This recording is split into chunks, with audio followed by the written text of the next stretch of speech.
Le débat, je pensais que c'est toi qui allais le lancer, ce débat. Est-ce que c'est logique qu'il touche des primes?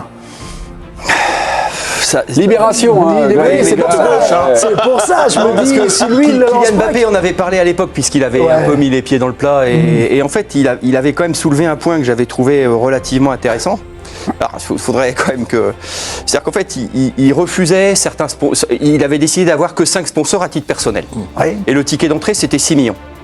Et lui disait, voilà, donc, je retope tel ou tel sponsor, mais le sponsor, il va passer un deal avec la Fédé, il paye 1,5 million et met sur les affiches.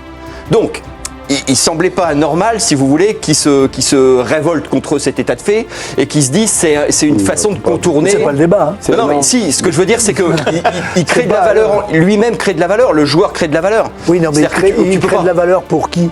Mais pour l'équipe de France. L'argent qui revient à l'équipe de France sert à quoi? Pardon, mais là, vous nous parlez de sponsors. Oui, c'est autre chose, ça. Là, c'est une part, mais là, c'est la prime, on va dire, sportive, sur le parcours.